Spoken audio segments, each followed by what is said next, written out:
나무 묘호랭개교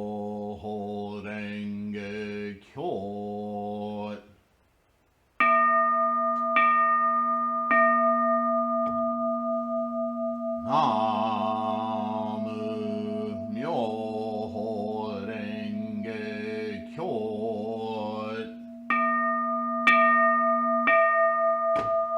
나무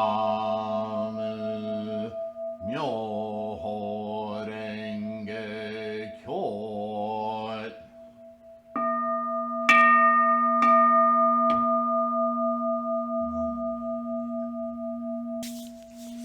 Namo Myoho Renge Kyo. Hi, everyone. Thanks for being here.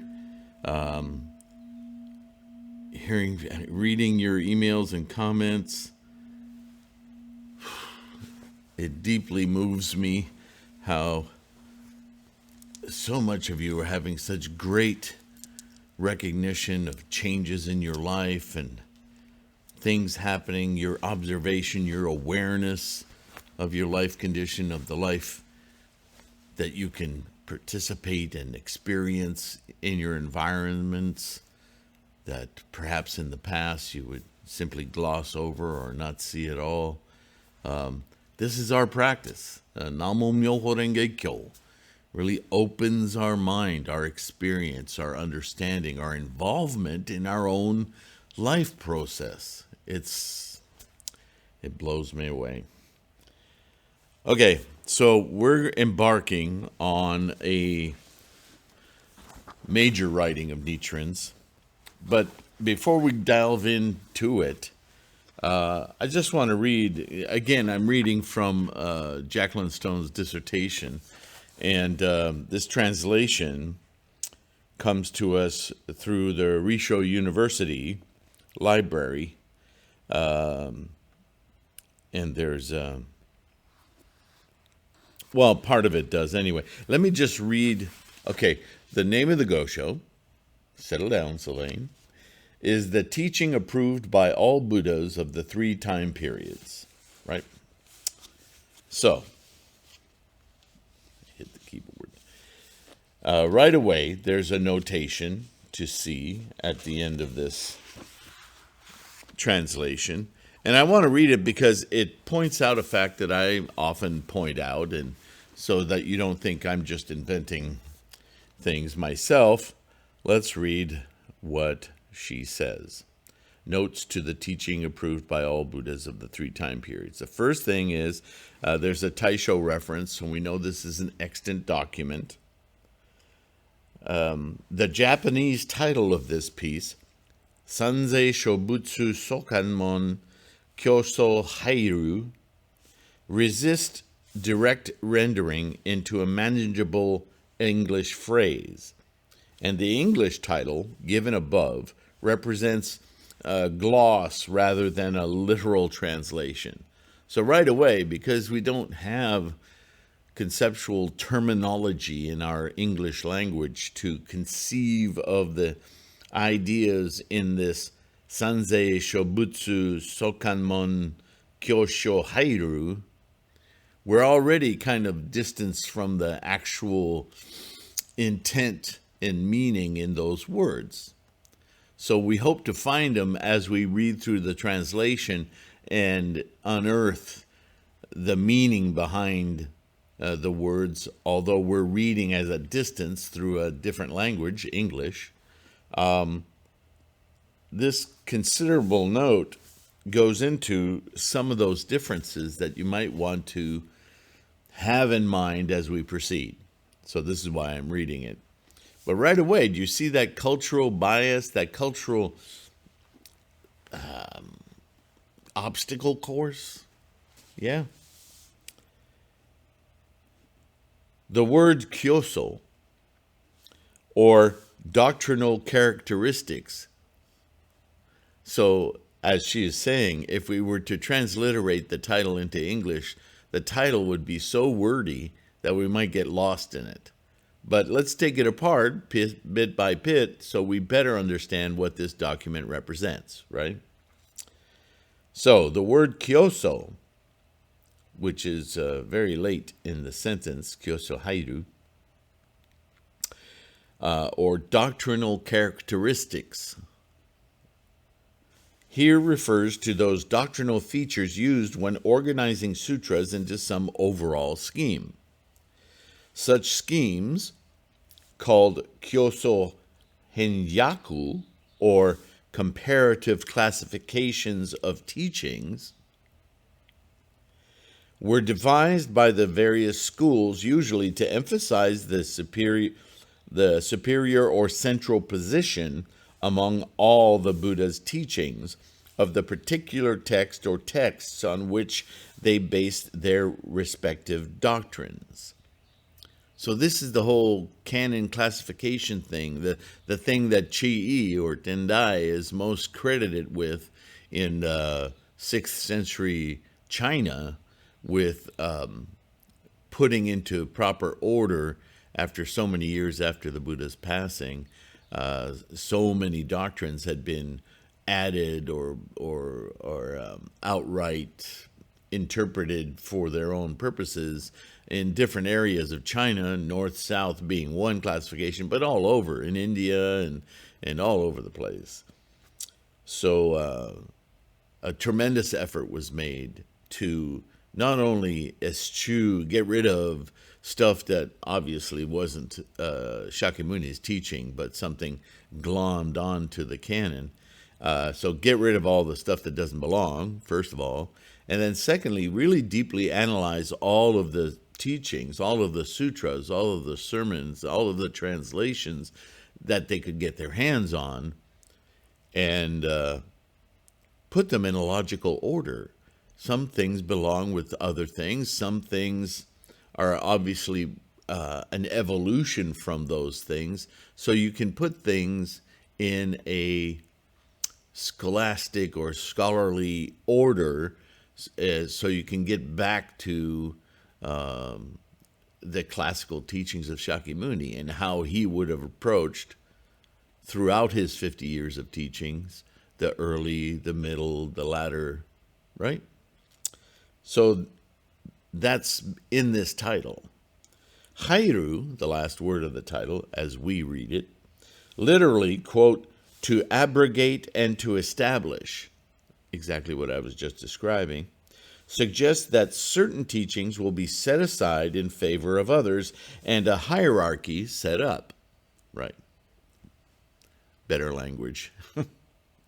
In this case, the provisional teachings are being subsumed within the true teaching, i.e., the Lotus Sutra. This central position of the Lotus is endorsed by all Buddhas, Shobutsu, of the 3 time periods, Sanzei, past, present, and future. Kanmon generally meant a document prepared by officials, or generally meant a document or scholars in response to an imperial decree, investigating historical precedents and offering an interpretation or judgment of present matters. So very official and scholarly and academic. This text, however, uses the word in a unique sense to refer to a teaching that has been comprehensively, so, pondered, kan, and put into writing, mon. So kanmon.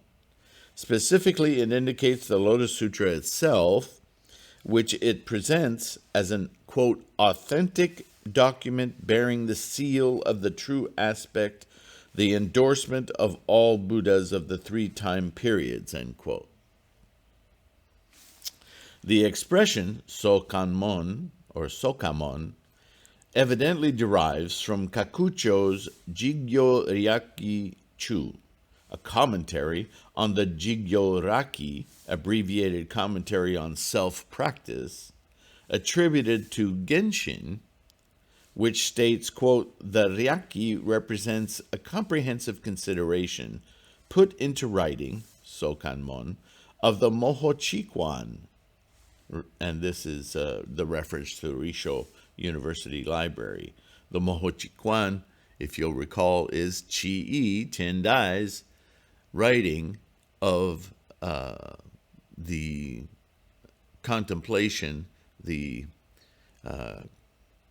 calming, and what's the title? It's translated different ways, but it's about the samadhi of the Lotus Sutra, the deep considerations, the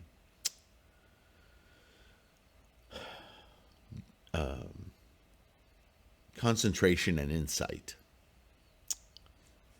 The author of the Sokanmon Sho seems to have been struck by this phrase and uses it repeatedly throughout the text. So we're getting some clues as to the author and the bias of that author and what this document that Nichiren composed meant, at least to Nichiren. So, some of you, to some of you, you're like, gosh, my head's spinning. I don't need to know all of that. And that's fine. But I want you to understand why I'm often talking about reading through our English translations, looking for the ultimate meaning in the words, rather than getting hung up on the actual words and phrases, because they're subject to interpretation. And although the scholarship that has gone into these documents is formidable, and so I'm not saying we have to, for the same reason I don't want to get hung up on every word, I don't want to get hung up on the definition of each word, right? What I want to do is suck the marrow out of this skeleton of writings so that we get the intent. What are we supposed to understand from this, right? That's what this channel is all about. So I'm just reading to you that even at the height, the very pinnacle of research and intelligentsia that are analyzing all these writings, the question still pervades, right? So it's not just me being paranoid.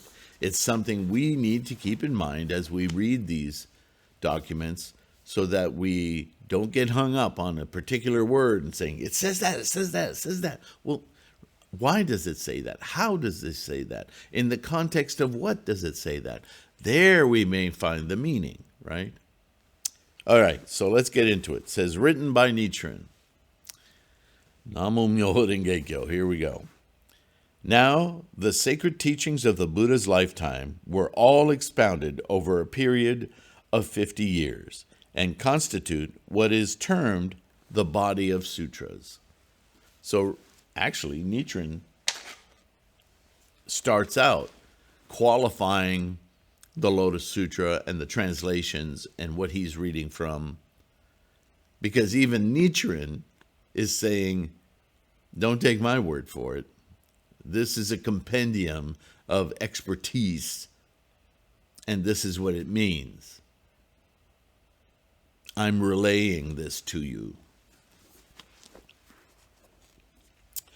They may be divided into two categories. First, those expounded in order to instruct others, keta. And second, those of the Buddha's self-practice, jigyo. Now that's a very important concept that rings true in many, many Gosho, many of Nichiren's writings, and prior to Nichiren, right? That the earlier teachings, prior to the Lotus Sutra, were Shakyamuni directing, aiding, assisting, creating stories, analogies, expedient means for those for whom he was teaching the method of enlightenment, how to awaken Buddhahood. And he was teaching to their capacity, their ability to understand. But the Lotus is uniquely different in that in the Lotus Sutra, he's saying, okay, I've taught for all these decades.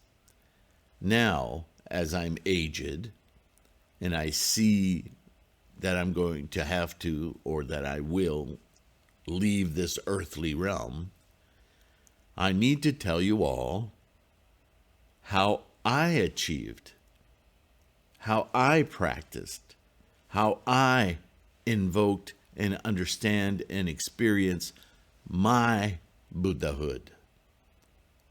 And I'm saying this to you with all of its attendant manifestations in this world, in this Saha world, how all of you can do the exact same thing that I've done. This is the story of my enlightenment, how enlightenment is available to any other human just as I am. So the Lotus is significantly different in its approach.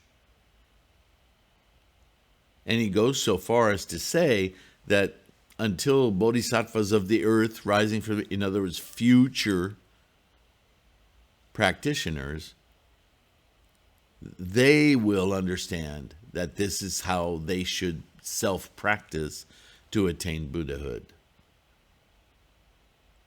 But let me lay that out right now.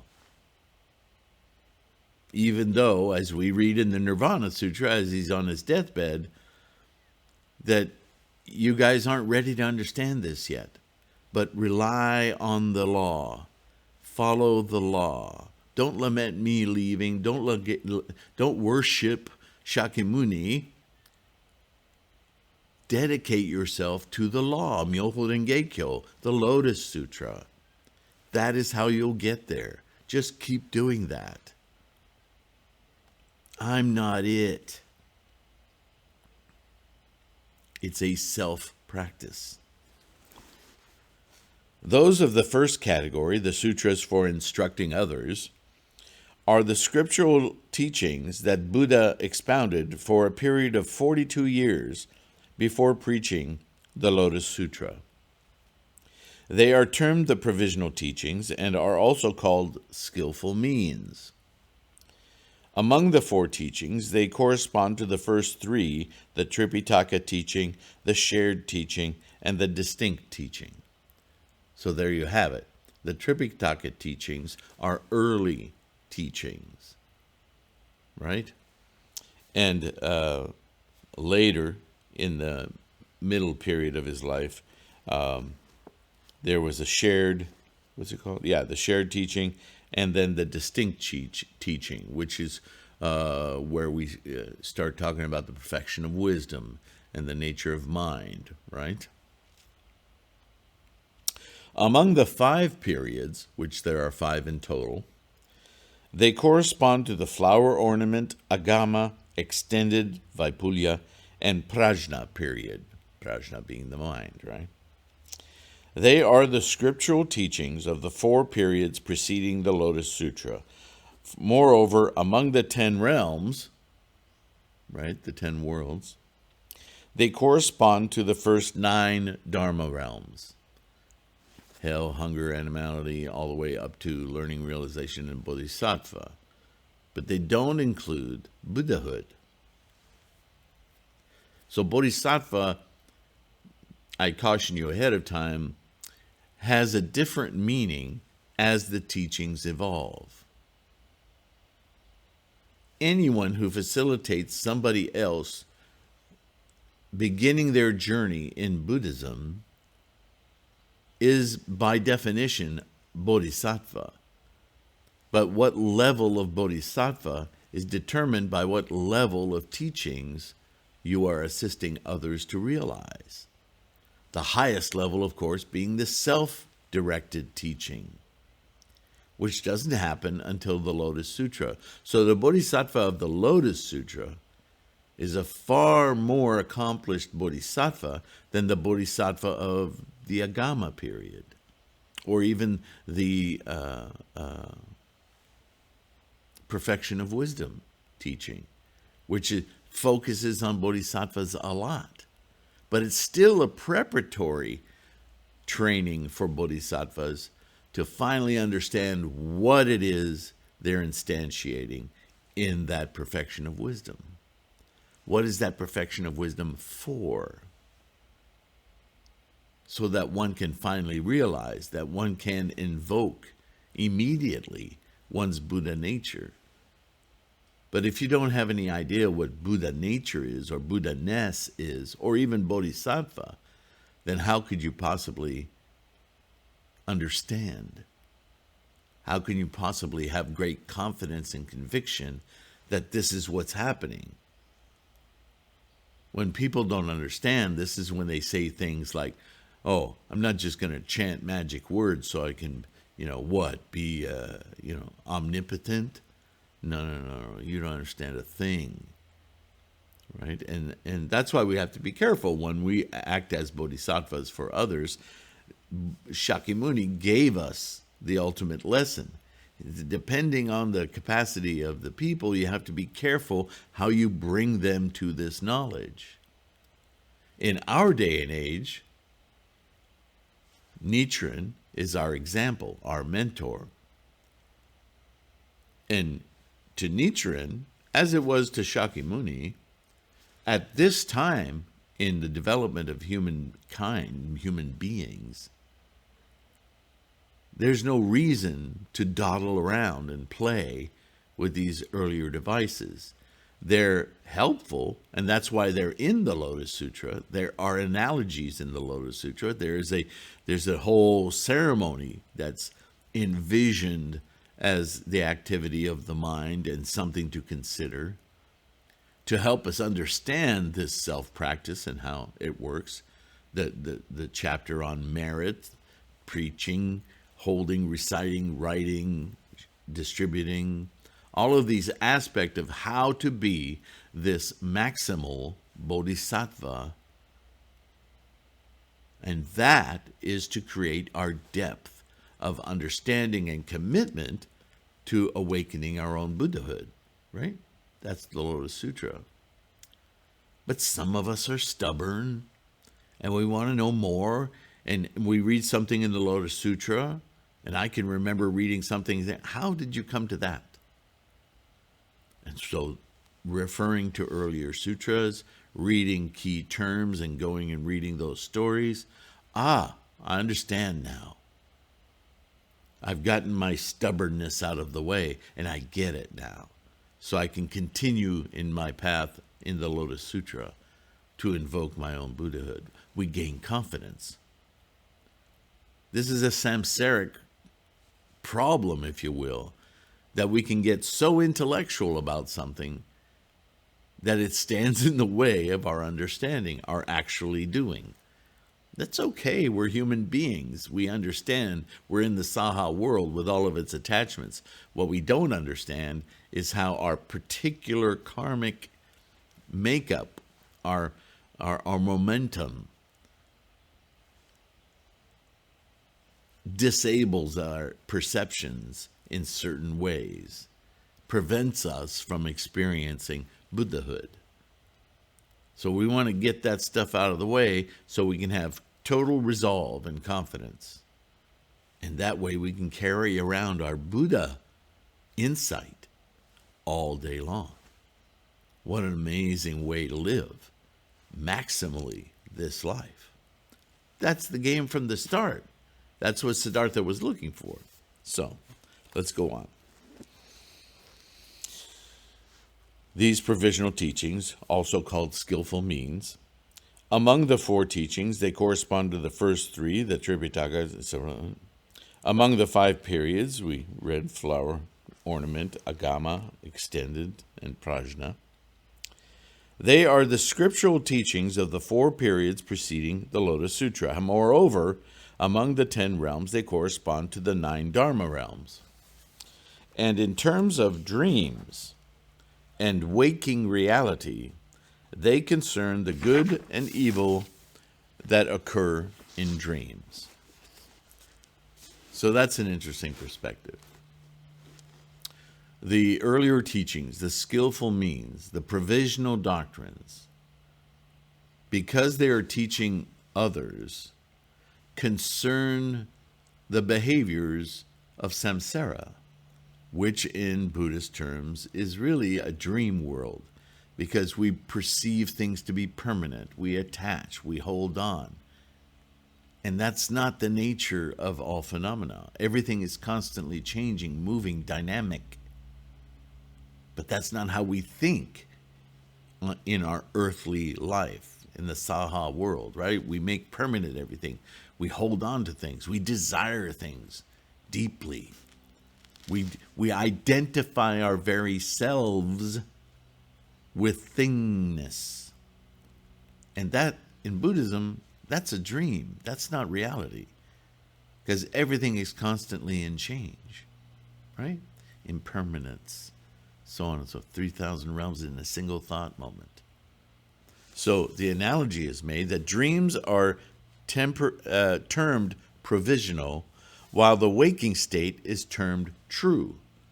So that's what our Buddha mind can perceive, is the actual drama of the Dharma, the Dharma drama, as I call it, is the actual experience of reality, which has no need for dragging along permanence and stuff, just participates in the momentum, the constantly changing reality. Right? The reason is that dreams are temporary phenomena and have no substantial nature. Remember emptiness? Therefore, they are termed provisional. Waking reality constantly abides and is the unchanging essence of the mind. Unchanging here meaning that the mind is constantly aware of change. It doesn't mean it's static. Therefore, it is termed true. The various sutras of the first 42 years set forth matters of good and evil occurring in the dream of birth and death. Therefore, they are called provisional teachings. They are the scriptural teachings of preparatory, expedient means by which the Buddha sought to entice and lead the dreaming beings in order to startle and rouse them to the waking reality of the Lotus Sutra. This is well written. Therefore, they are called provisional teachings, making clear the reading of the words, quote, true and, quote, provisional in this light. One should bear this distinction in mind. Therefore, provisional is to be read as transient, gati. The dream is the basic model of transient things, and true should be read as genuine, makoto. The model of genuine matters is waking reality. Because the dream of birth and death is provisional, without self-nature or substance, it is the model of transient things. Therefore, it is termed the false conception. The waking reality of original enlightenment is genuine, because it is the mind separated from birth and extinction. It is the model of true reality. Therefore, it is called the true aspect. Making clear the two words provisional and true in this light, one should understand the distinction between the sacred teachings of the Buddha's lifetime, between the provisional teachings expounded in order to instruct others, and the true teaching that represents the Buddha's self-practice. And the Buddha's self-practice is the Buddha mind, not Shakyamuni.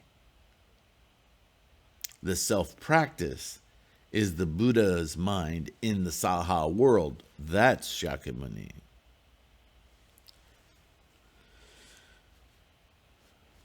Thus, the first three teachings among the four, the first 4 periods among the 5, and the first 9 Dharma realms among the 10, all alike explain matters of good and evil occurring in dreams. That is why they are called provisional teachings. Right? If you teach a child anything, cooking, don't you first have to teach the child about hot things, how not to get burned, how to observe that if that light's on, it means something's hot on the cooktop, how to bring oil to a temperature without it spitting up from moisture how not to get burned, how not to get injured, how to use the very tools that will provide the ability for them to cook. Right? We have to start real basic. Got to make sure we got safety, that we understand the nature of what it is we're embarking on. Long before, maybe you start with your child, just mixing stuff in a bowl and observing. But everything you do as you bring somebody up to their ability to make choices and cook meals starts with very basic things. So the same is true with Buddhism, right? Concerning these doctrinal characteristics, the Wu Liang Yi Ching, the Sutra of Unfathomable Meanings, states, quote, "In these 40 years and more, I have not yet revealed the truth," end quote. Those sutras in which the Buddha had not yet revealed the truth are provisional teachings pertaining to the realm of dreams. Therefore, Chanjian's Fa Hua Suan Yi, sorry about pronunciation, Shichi in commentary on the profound meaning of the Lotus Sutra states, although the nature does not differ, depending upon illusion, there necessarily arises an illusory receptivity and an illusory seeking of the beings toward the Buddha, and an illusory response and an illusory proceeding of the Buddha toward the beings. He who responds and they who are instructed are both neither true nor provisional. Now that's a word salad. And let's look at what is meant by that.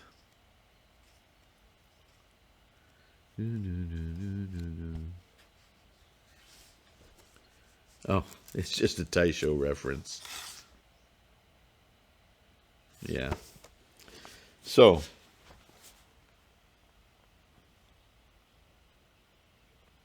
that quote, the profound meaning of the Lotus Sutra, is, to me, as I read it, is identifying that very slippery moment of teaching where there is a perception of the teaching that isn't necessarily the teaching, and the teaching that is making a point that there is an expectation of experience either beyond or within the teaching that is unique to the student and it's different than it is from the teacher. So there's this crossing bridge of understanding a teaching and hearing a teaching and actualizing a teaching and transcending the teaching. So all of these are at play. These sutras are all teachings or expedient means pertaining to a dream or an illusion. The dream being part and parcel of the teaching, because the teaching has to operate within the realm of the dreams in order to instruct people how to leave the realm of the dreams. So at some point, that teaching becomes ineffective, in other words. That teaching is for people in the dream, and therefore, only when we get to that final teaching do we now speak in terms of transcending the provisional, the dreams, and speaking directly to, okay, now that you know how to cook, this is why we add salt. This is why these components are essential for accomplishing these flavors. Right? Back to the cooking analogy. Although the nature does not differ, in other words, all the same stuff is going on.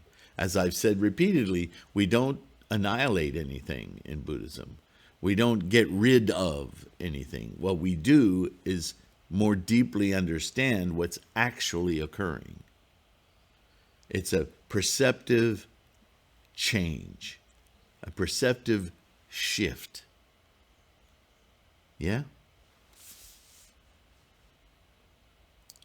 Although the nature of the mind that beholds dreams and the nature of the mind while waking are but a single mind nature, and do not differ in the slightest, the false things occurring in dreams and the real things occurring in the waking state represent two classes of phenomena, but a single dharma of the mind. Makes sense, right?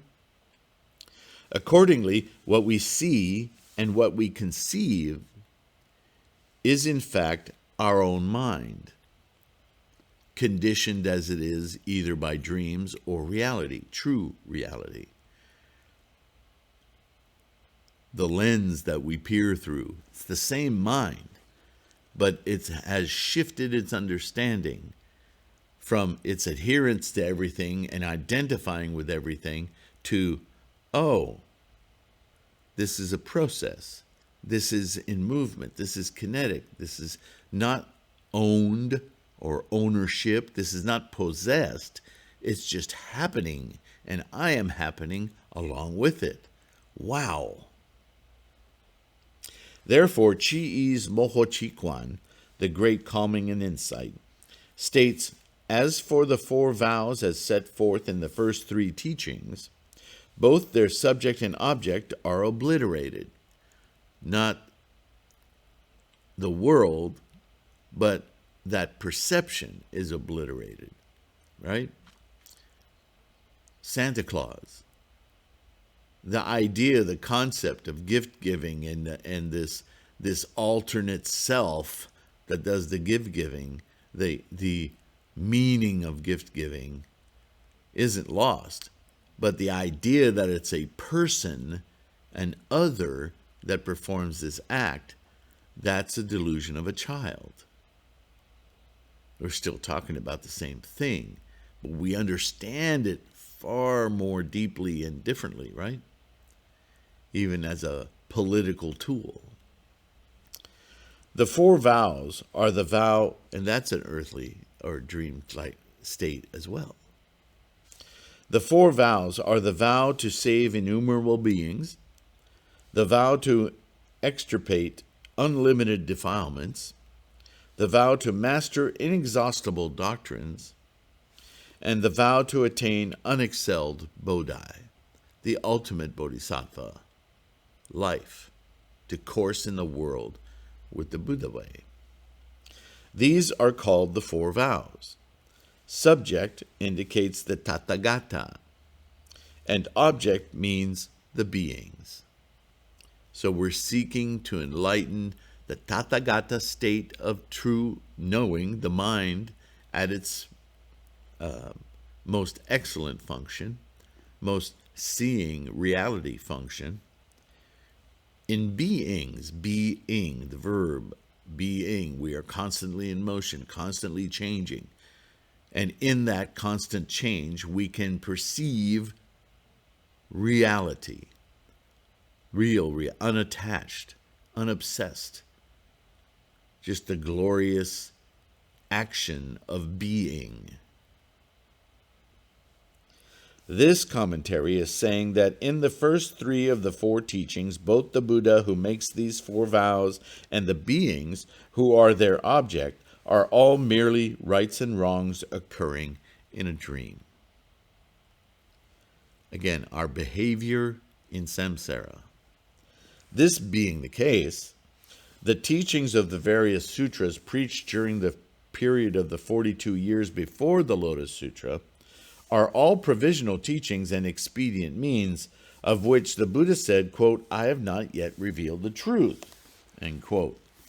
Because they are expedient means leading to the Lotus Sutra, they do not represent the true reality. The Buddha himself, after having expounded and brought together these teachings over the course of 42 years, now wished to preach the Lotus Sutra, the insight with which we leave the dream world behind and understand, perceive reality of all phenomena.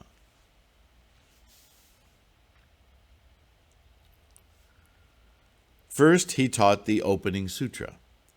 the Wuliang I Ching as its introductory division, since what he expounded at that time represents the doctrinal classification conceived and put into words, Kanmon Shitameru, by the Buddha himself.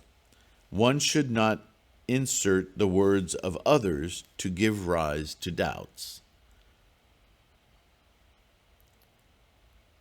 Therefore, Chi's Miao Fa Lin Hu Ching, Xuan Yi, profound meaning of the Lotus Sutra, states, quote, the 9 realms are regarded as provisional. The Buddha realm is regarded as true. Where are we time-wise now? Oops. Get out of there. Yeah. So I think that's a good place to stop, because what I want to refer to at this point, lost my marker. There it is.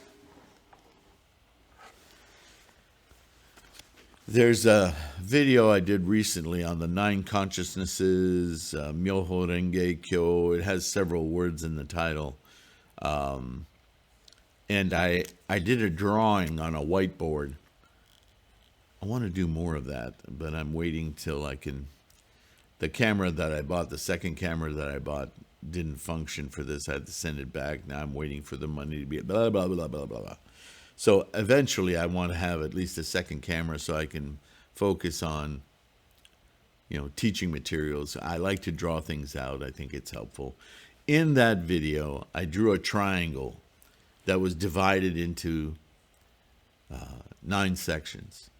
And I had each section was representative of a consciousness. Seeing consciousness, touching consciousness, ear, right, feeling, touch, blah, blah, blah, blah. And arriving at the 9th consciousness, or the 10th realm of Buddhahood, I drew around the entire triangle, indicating that when we invoke our clear mind, just as he's saying here, the lower consciousnesses, or the lower realms, are all samsaric in nature. They're all definitions and the mechanisms and the apparatus, using that word again, of the Saha world, of our attachments, our obsessions. Everything exists within those 8 realms. But when we enliven the clear realm, the Buddha realm, it encapsulates all the others. It's not a separate, just like seeing and hearing they're separated by definition, because that's what we do in samsara. We identify specific things as being specific to this, to that, to the other. This is not that, that is not this, those are not these, right? This is what we do in samsara. And that's called identifying. What we don't realize is that when we're identifying, we are the identity that we attach to those things we identify. You see? So those 8 consciousnesses, or those lower 9 worlds, all have to do with the permanentizing, if I can make up a word, of things, thingifying. But when we clearly see the process of life, and we deeply understand that everything, including this pen, is a flow of energies that is just manifesting a potential that's never really statically there. It's constantly in change, as we are.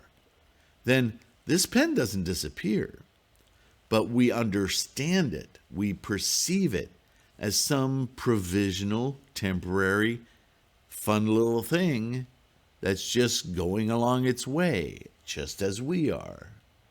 Everything becomes less, right, imbued with permanence and becomes simply a flow.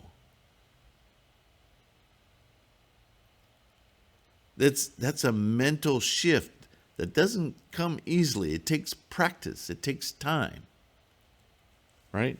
So when he says here,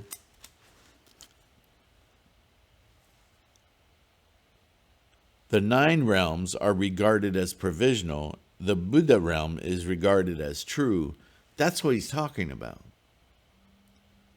These other worlds, hell, hunger, animality, they're all constantly shifting and folding into each other and exerting more or less influence. And that's samsara. That's the dream world.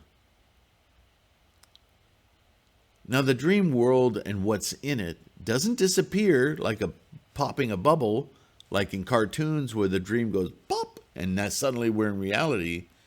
It sticks around. We're in it. But we experience it completely differently. Follow? So that's why I want to stop here.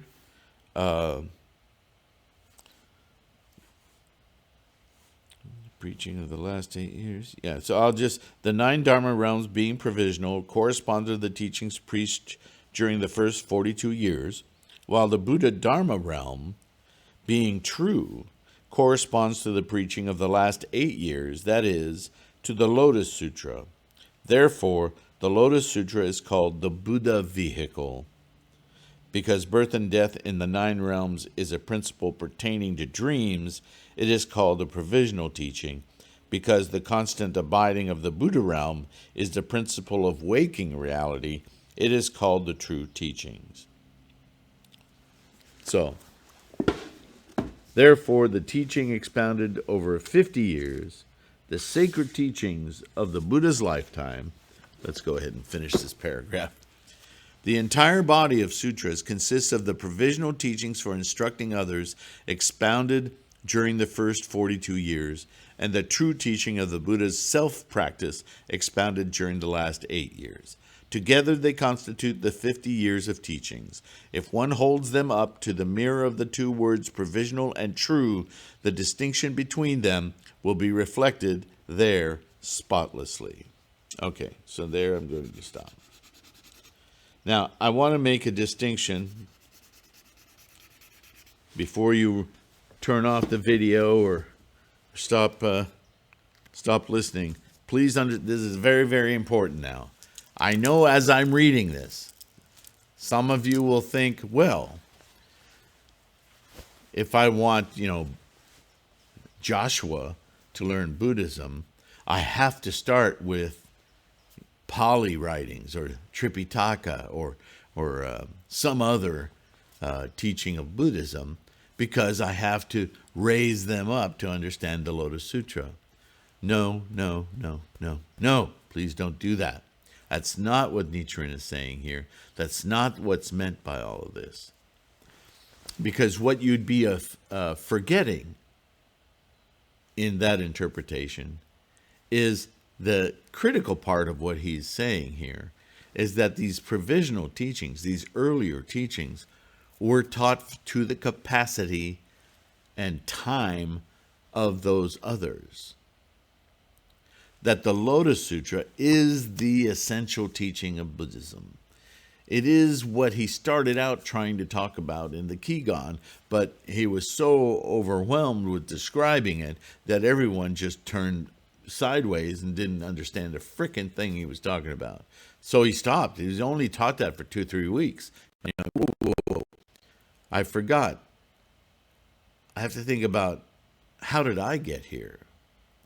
How did I get to this? Oh, I need to take them through that process because they're not ready.